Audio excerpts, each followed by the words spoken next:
সবাইকে। তো আজকে আমি রান্না করছি ইলিশ মাছের বেগুন দিয়ে কালো জিরে দিয়ে পাতলা পাতলা ঝোল। তো তার জন্য লাগবে অবভিয়াসলি ইলিশ মাছ, বেগুন লম্বা লম্বা কাটা, কাঁচা লঙ্কা, কালো জিরে, জিরে আর কাঁচা লঙ্কা বাটা। তো চলো মশলাটা করে আবার দেখাচ্ছি। মশলা করা হয়ে গেছে, মশলাটা একটু পাতলা হয়ে গেছে, বাট ইটস ওকে, হয়ে যাবে। তো চলো নেক্সট পার্ট। কড়া গরম হয়ে গেছে, কড়াতে এবার পরিমাণ মতো তেল দিয়ে দেবো। সর্ষে বাটা তো অনেক খাওয়া হয়, আজকে যেহেতু সবার শরীরটা একটু খারাপ, তাই জন্য কালো জিরে দিয়ে পাতলা ঝোল। চলো দেখি। তেল মোটামুটি গরম হয়ে গেছে, হালকা ধোঁয়া ধোঁয়া ছাড়ছে। এবার একে একে ইলিশ মাছগুলো ছেড়ে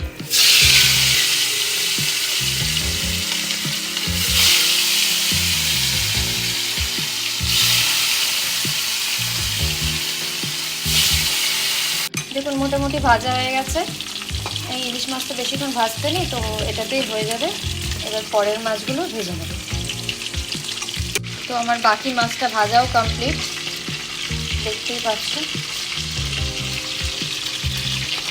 ব্যাস, এবার মশলা। বাকি মাছগুলো ভাজা হয়ে গেছে, তুলে নিয়েছি। এবার ওই তেলের মধ্যে আমি দেব দুটো চেরা কাঁচা লঙ্কা, যেহেতু বাটার মধ্যে কাঁচা লঙ্কা বাটা ছিল, তো জন্য বেশি দেবো না, সেই জন্য। আর দেবো কালো জিরে।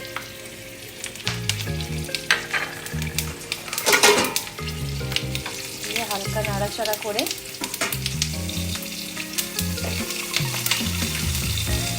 আমি দিয়ে দেবো কেটে রাখা বেগুন।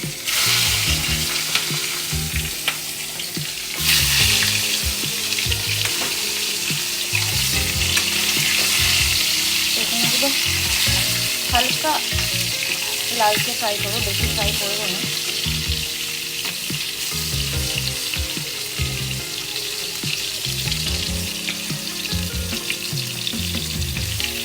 তোমরা কে কোথা থেকে দেখছো একটু জানিও। প্রথম আমি করছি, হয়তো ভুল ত্রুটি হতে।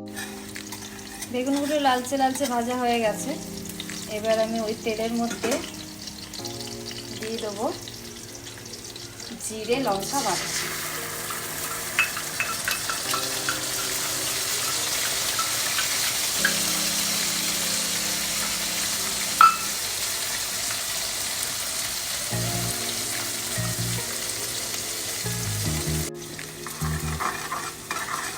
মশলাটা হালকা ফ্রাই হয়ে গেছে। এবার এর মধ্যে আমি দেব সামান্য হলুদ, কাশ্মীরি লঙ্কা গুঁড়ো। আমাদের বেশি একটু ঝাল খায় সবাই। কাশ্মীরি লঙ্কা গুঁড়োটা ঝালের জন্য নয়, কালারের জন্য। আর দেবো স্বাদ মতো নুন। এটা খুবই সিম্পল একটা রান্না, আর এই রেসিপিটা খেলে সবার শরীর খারাপ অতটাও হবে না, কারণ এটার কোনো মশলাই নেই, শুধু জিরে কাঁচা লঙ্কা দিয়ে করাই। এর মধ্যে সর্ষে ফর্ষে কিছু নেই, যেটা প্রবলেম হয় মেনলি বয়স্কদের, সর্ষে টর্ষে খুব খেলে। তো এই ইলিশের রেসিপিটা করে খাওয়াই যায় সবটাই। আপনারাও ট্রাই করবেন সবাই, বা তোমরাও ট্রাই করবে সবাই।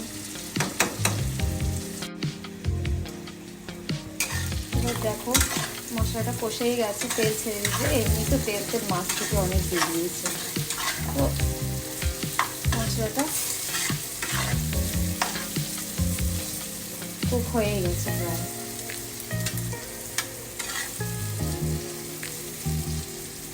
এবার আমরা এর মধ্যে জল দেবো, জল অ্যাড করবো।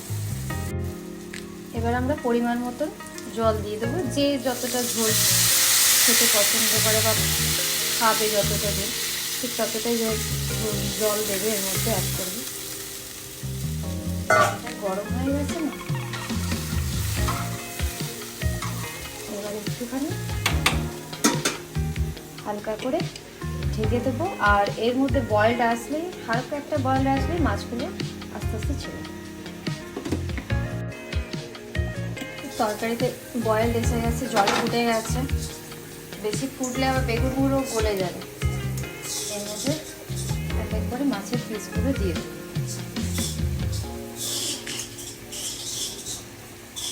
তো তোমরা বানিয়ে খেতে পারো এরকম একদিন, দেখবে ভালোই লাগবে।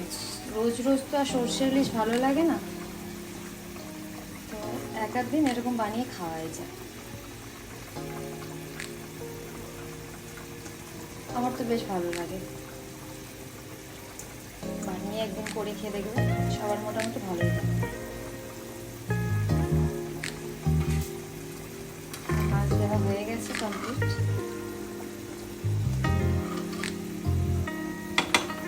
আবার একটু ঢেকে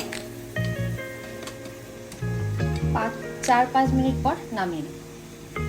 5 মিনিট হয়ে গেছে, এবার দেখি, দেখতেই পাচ্ছ তোমরা কালারটা কেমন এসছে। And this is final look.